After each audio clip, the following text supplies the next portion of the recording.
doce a fé, a esperança do porvir.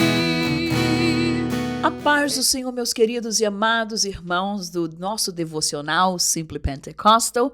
Aqui estamos mais um sábado para juntos podermos ler a palavra de Deus, meditar nesta linda e preciosa palavra que é luz, não é, para o nosso caminho, que ela nos dá vida, que nos dá vigor, que fortalece a nossa alma. E eu tenho a plena certeza de que Deus também vai fazer a mesma coisa por você neste dia. Se você é a primeira vez que está aqui conosco, não esqueça de se inscrever no canal, de ativar as notificações para que juntos nós possamos estar aqui lendo a palavra e estarmos meditando nela e juntos possamos glorificar o nome do Senhor Jesus também. Amém? Assim que hoje, neste sábado, nós estaremos lendo o livro de Jeremias, hoje no capítulo 19. E então, abra sua Bíblia, se você pode, né? E junto acompanhe conosco a leitura desta palavra, que diz assim a palavra do Senhor. Assim diz o Senhor, vai e compra uma botija de oleiro e leva contigo os anciãos do povo e os anciãos dos sacerdotes. Vamos lembrar de que Deus ele usa Jeremias, né? E ele usa de várias maneiras para poder falar com o povo de Deus.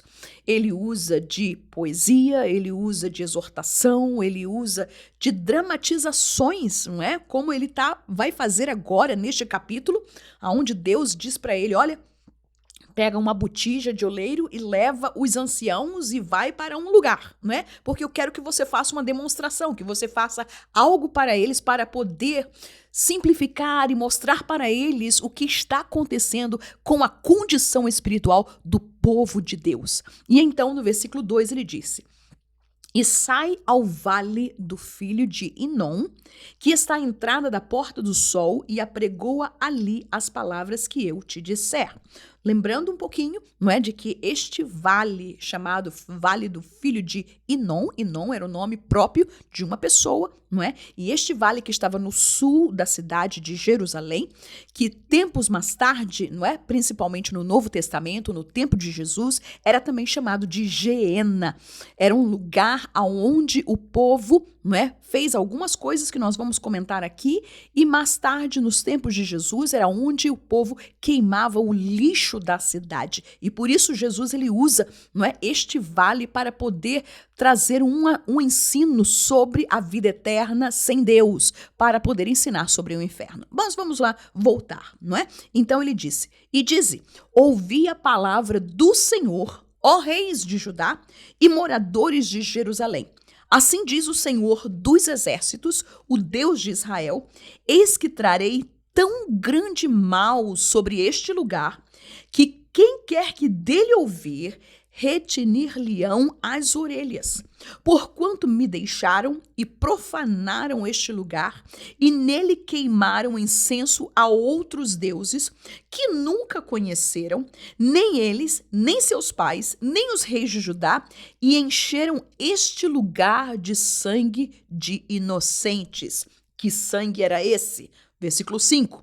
Porque edificaram os altos de Baal para queimarem seus filhos em holocausto a Baal, o que nunca lhes ordenei, nem falei, nem subiu ao meu coração. Veja aí. Por isso, eis que dias vêm, diz o Senhor, em que este lugar não se chamará mais Tofete, nem o vale do filho de Inom, mas o vale da matança. Lembrando novamente, neste vale, infelizmente, ele era lembrado pelo povo de Israel, porque aqui nele as pessoas levantavam, não é?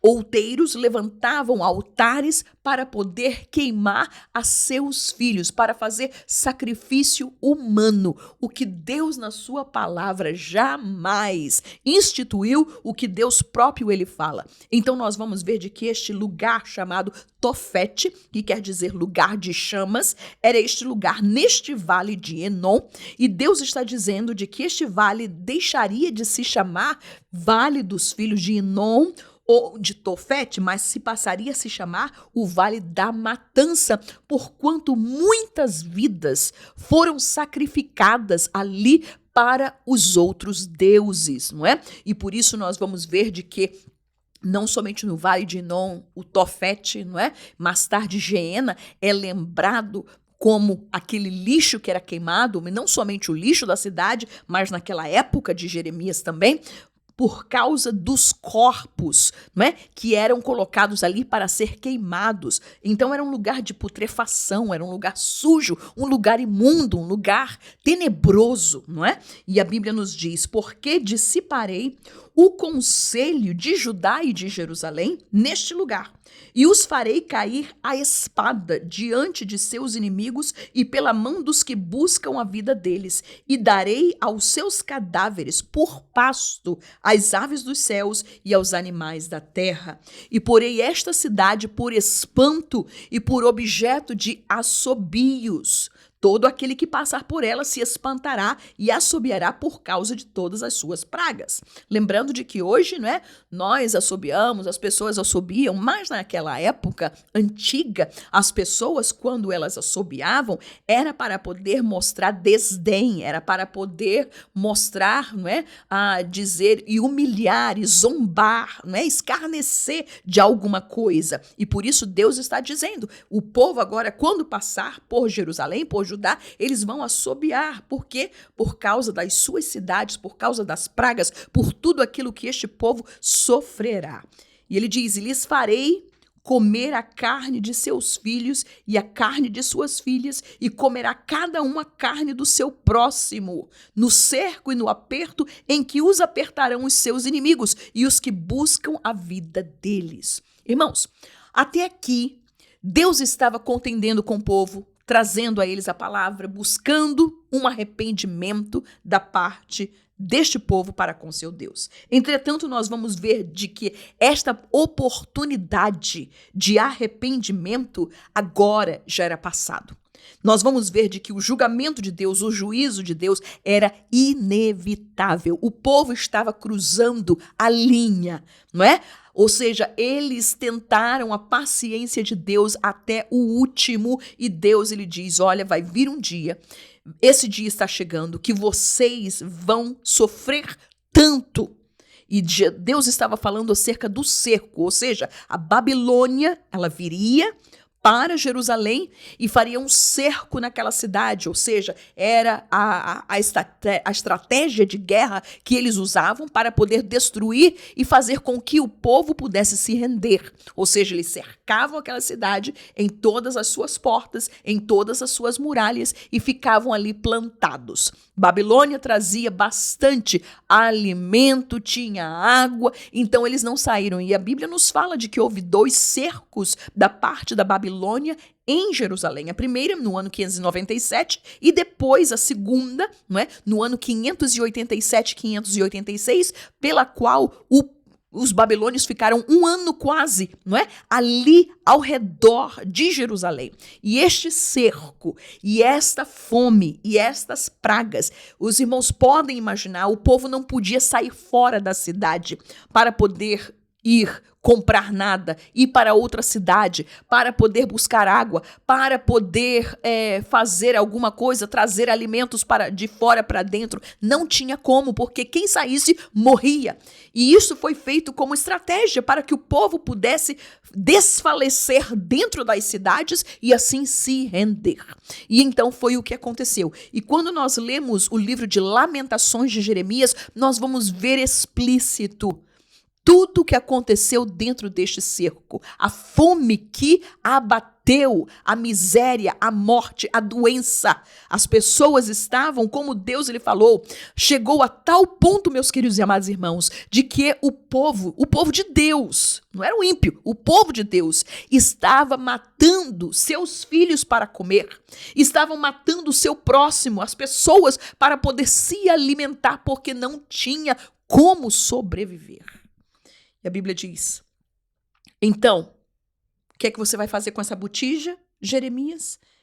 Deus disse, então tu quebrarás a botija à vista dos homens que foram contigo. E dir-lhe-ás, assim diz o Senhor dos Exércitos, deste modo quebrarei eu este povo e esta cidade, como se quebra o vaso do oleiro, que não pode mais refazer-se. E os enterrarão em Tofete, porque não haverá outro lugar para os enterrar.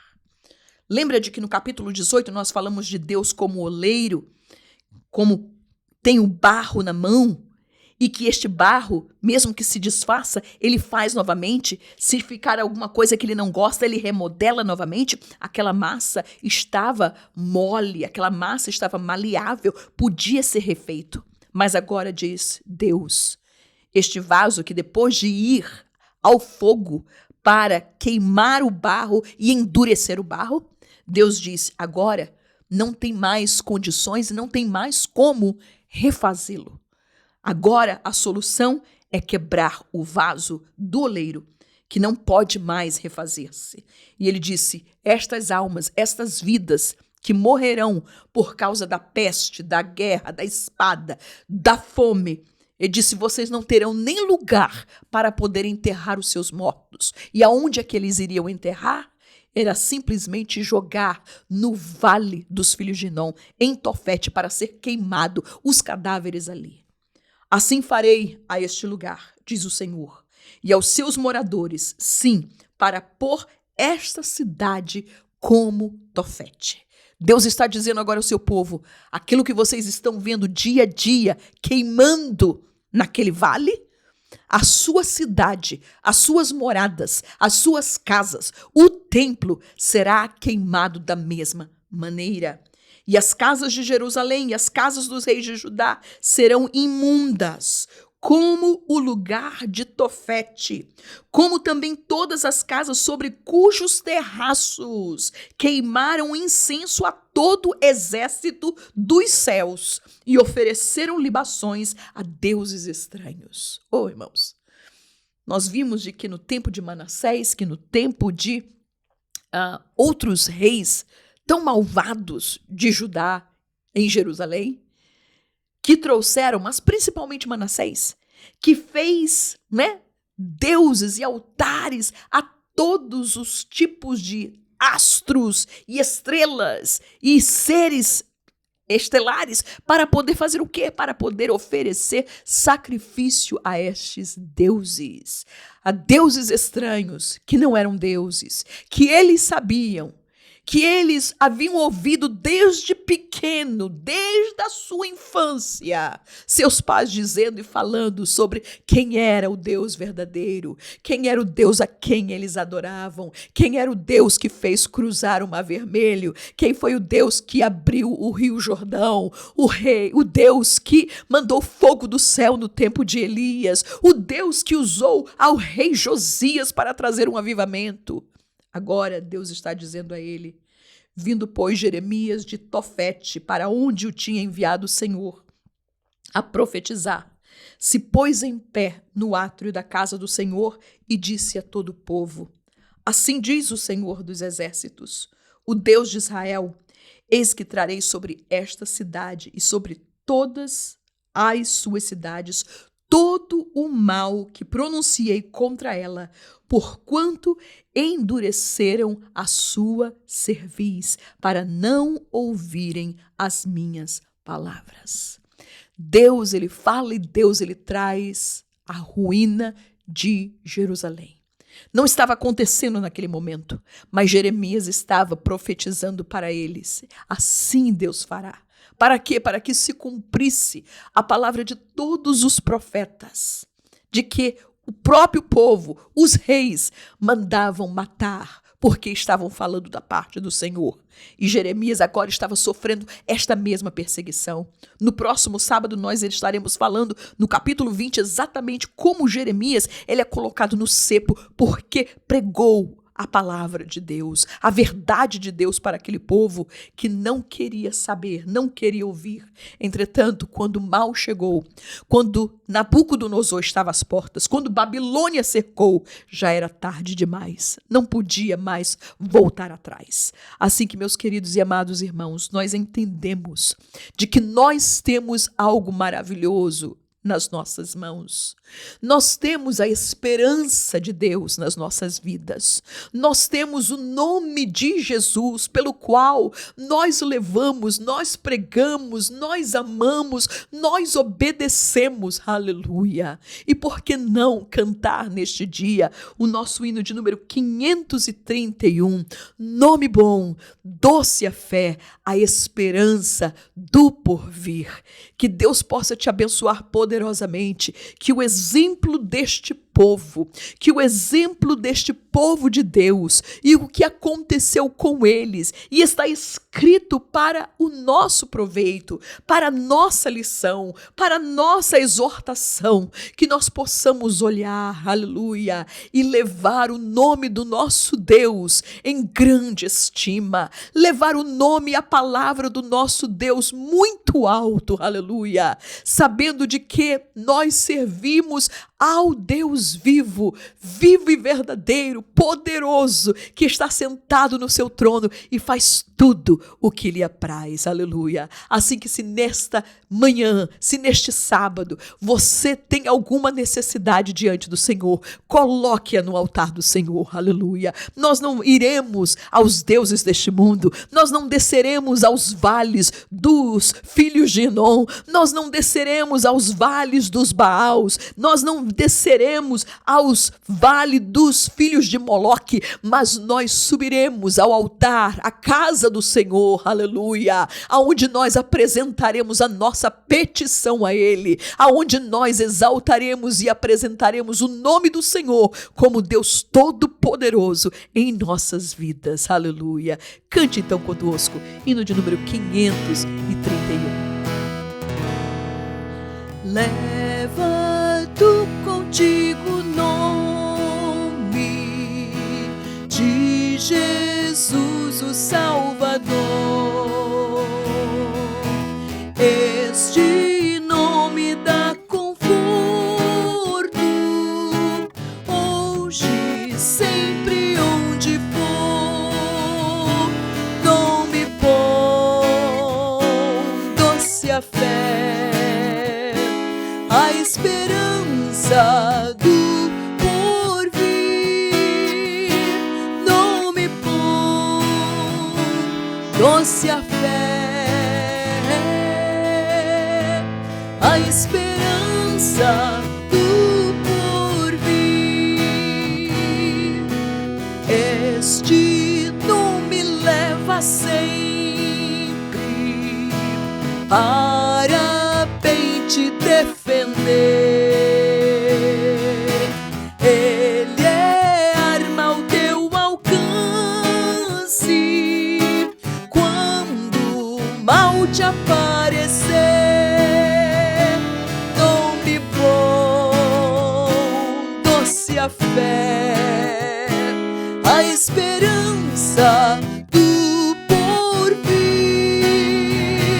Nome bom, doce a fé, a esperança do porvir. Oh, que nome precioso, gozo traz ao coração, sendo por Jesus aceito, tu terás o seu perdão. Nome bom, doce a fé, a esperança do porvir. Nome bom, doce a fé, a esperança do porvir. Santo nome adorável,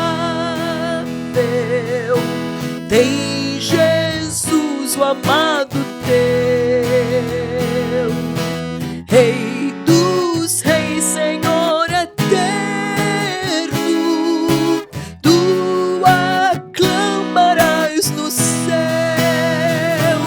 Nome bom, doce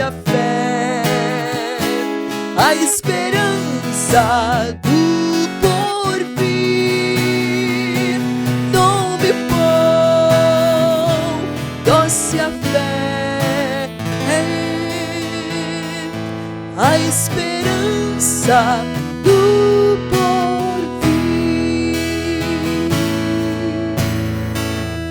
Oh, glorificado seja o nome do Senhor. Que Jesus te abençoe poderosamente neste fim de semana e que você possa estar conosco de volta na segunda-feira, em nome de Jesus.